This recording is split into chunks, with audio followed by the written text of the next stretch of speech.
दोस्तों हाथ जोड़ के आप सभी से माफ़ी मांगता हूँ। आउट ऑफ टाउन होने की वजह से मैं प्रोटेस्ट में भाग नहीं ले पाया। तो पूरी कहानी शुरू से लेकर अंत तक मैं समझाऊंगा। बस आपको वीडियो को लास्ट तक देखना है और थोड़ा सा धैर्य बनाना है। पहली बात, अभी जो है एचपीएसएससी हमीरपुर बोर्ड में प्रोटेस्ट चल रहा है।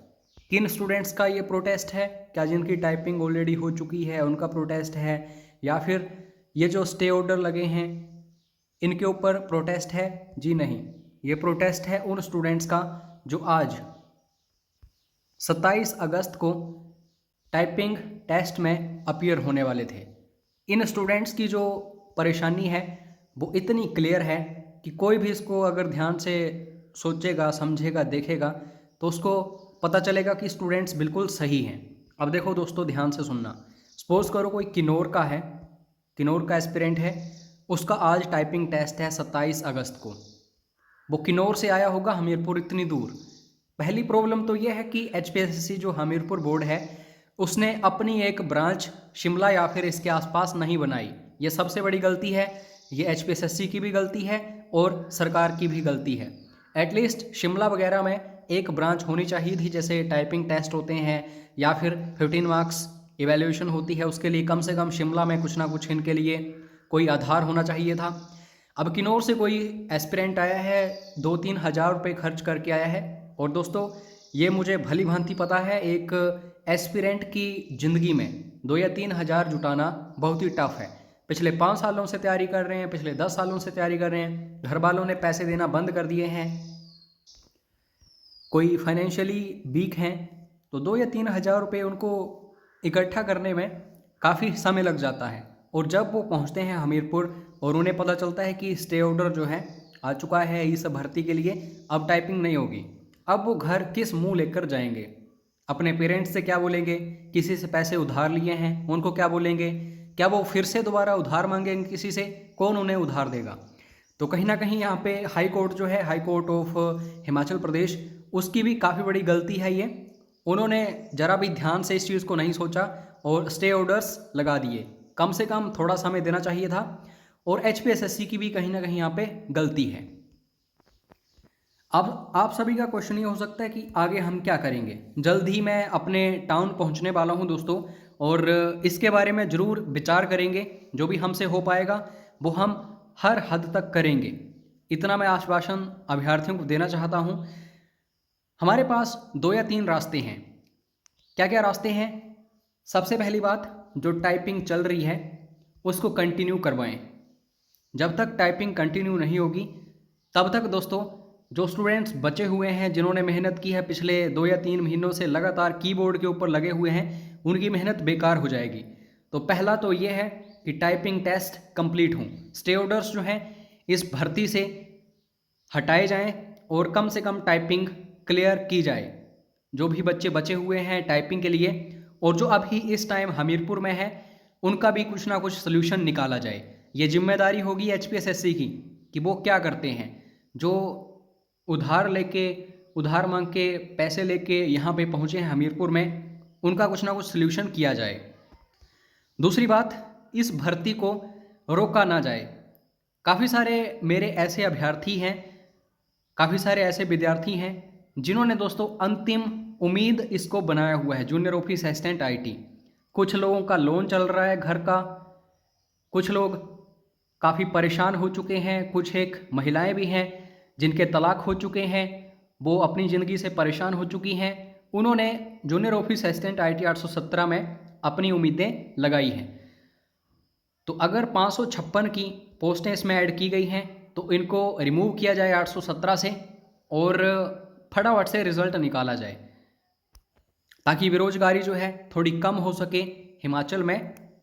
और एक रास्ता ये है कि high court of Himachal Pradesh एक अच्छी सी कमेटी बिठाए विचार करने के लिए, और जो 556 अभ्यर्थी हैं इनके भले के बारे में भी सोचे वो कमेटी, और जो 817 वाले हैं उनके भले के बारे में भी सोचे वो कमेटी। कुल मिला के दोस्तों एक ही बात बोलना चाहता हूँ, 2022 काफ़ी नज़दीक है। अगर सरकार आपके खिलाफ चाल खेल रही है तो 2022 में जवाब दीजिएगा। ये जिम्मेदारी आपके ऊपर है। अगर आप विद्यार्थी हैं तो आपके माता पिता जो हैं उनको आपका साथ देना चाहिए। पार्टीबाजी कभी भी मत करिए, हम इस पार्टी में हैं, हम इस पार्टी में हैं, नहीं। उसी पार्टी को चुनिएगा 2022 में जो आपके साथ खड़ी है। सरकार को इसके ऊपर विचार करना पड़ेगा। ये सिर्फ एक विद्यार्थी या एक अभ्यर्थी की आवाज़ नहीं है। इस टाइम मैं काउंट करूं 2 लाख के आसपास, 2-2.5 लाख के आसपास जूनियर ऑफिस असिस्टेंट वाले हो गए। आने वाले टाइम में जो फॉरेस्ट गार्ड है 2 लाख अभ्यर्थी उसके लगा लो आप। पुलिस कांस्टेबल की भर्ती नहीं आ रही है, उसके लिए भी कम से कम 5 लाख लाइन में लगे हुए हैं। टीजीटी वाले लाइन में लगे हुए हैं, कम से कम 2 लाख के आसपास टीजीटी वाले हैं। तो लाखों 10-15 या फिर 20 लाख अभ्यर्थी जो हैं इस टाइम सरकार की ओर देख रहे हैं, लेकिन सरकार ने यहाँ पे कोई फैसले नहीं उठाए हैं, कोई भी फैसले अच्छे से नहीं लिए हैं। तो इसका जवाब जो है आप 2022 में देने की कोशिश करिएगा, ठीक है। अब आपको थोड़ा सा सब्र करना है।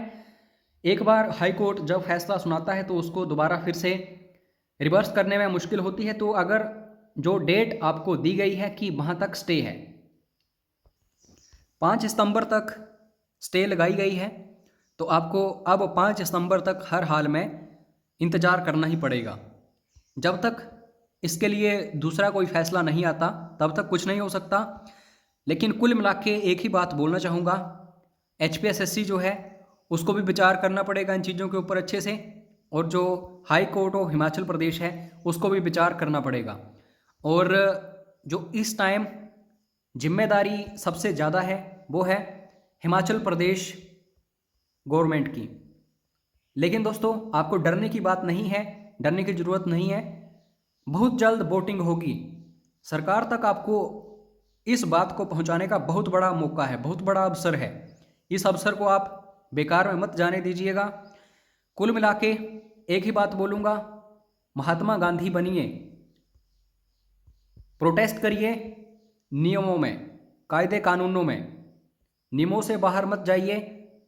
इंडियन कॉन्स्टिट्यूशन जो है उसका पालन करिए, उससे बाहर मत जाइए, ठीक है।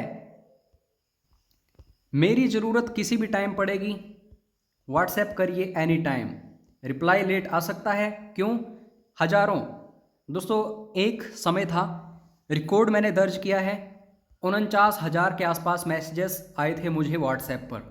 तो जब 49,000 मैसेजेस का रिप्लाई करना पड़ेगा तो आप सोचिए कितना टाइम लगेगा। लेकिन मैं दिन रात कई बार तो रात को सोता भी नहीं हूँ, सिर्फ आपके मैसेजेस देखता हूँ। तो रिप्लाई ज़रूर आएगा, बस मैसेज करिए जब भी हमारी ज़रूरत पड़ेगी। जैसे ही मैं अपने टाउन में पहुँचूँगा, हमीरपुर पहुँचूँगा, तो आपको ज़रूर बताऊँगा। हमारे साथ जुड़े रहो। और अब कंक्लूज़न की तरफ बढ़ता हूँ। सबसे पहला कंक्लूज़न, जो उधार लेके पैसे आए हुए हैं अभ्यर्थी, उनका कुछ सल्यूशन किया जाए हमीरपुर में। दूसरी बात, जो एक्स्ट्रा वैकेंसीज जोड़ी गई हैं 556 की, उनको रिमूव किया जाए। जो रियल 817 वैकेंसीज़ हैं उनके ऊपर फैसला लिया जाए, क्योंकि 556 वाले भी काफ़ी लंबी लड़ाई लड़ रहे हैं। तो हम इनको नहीं बोल सकते कि आप गलत हैं, ऐसा वैसा। बेरोजगारी इन्होंने भी काफ़ी देखी है। तीसरी बात, सरकार अभ्यर्थियों के बारे में सोचे। पिछले 5 सालों में हिमाचल प्रदेश में जो अभ्यर्थी हैं उनका सबसे बुरा समय रहा है। तो सरकार को इसके ऊपर फैसला लेना चाहिए, विचार करना चाहिए। अदरवाइज़ मैं ऑलरेडी आपको बता चुका हूँ, 2022 जो है बहुत ही नज़दीक है, और ऐसा ना हो कि सरकार को इसकी काफ़ी बड़ी कीमत चुकानी पड़े। तो मैं हाथ जोड़कर विनती करता हूँ सरकार से भी और तमाम अधिकारियों से, अगर आपके हाथ में कुछ है तो अभ्यर्थी जो हैं, एस्पिरेंट्स जो हैं, उनके हक में फैसला सुनाइएगा। हम स्टूडेंट्स को स्टडी करवाते हैं, हमारा बिल्कुल भी इंटेंशन नहीं होती कि हम इधर उधर कहीं भटकें अन्य किसी विषयों में। लेकिन पिछले 5 सालों में जितनी भी भर्तियां हुई हैं, हर एक भर्ती में कुछ ना कुछ गड़बड़ होती ही होती है। और हम बिल्कुल क्लोज़ हैं, जो एस्पिरेंट्स हैं उनके बिल्कुल क्लोज़ हैं, हर एक प्रॉब्लम उनकी समझते हैं। स्टूडेंट्स के बहुत सारे मैसेजेस आते हैं, उनकी क्या क्या प्रॉब्लम्स हैं। दोस्तों, काफ़ी सारे अभ्यर्थी तो सुसाइड करने की भी बात करते हैं। हालांकि हम पूरी कोशिश करते हैं कि उन स्टूडेंट्स को असल में जो उनका मकसद है ज़िंदगी का वो समझाएं और उनको बाहर निकालें सुसाइडल अटेम्प्ट से। फिलहाल इन्हीं शब्दों के साथ मैं यहाँ पे विराम लेना चाहता हूँ। जय हिंद, जय हिमाचल, वंदे मातरम।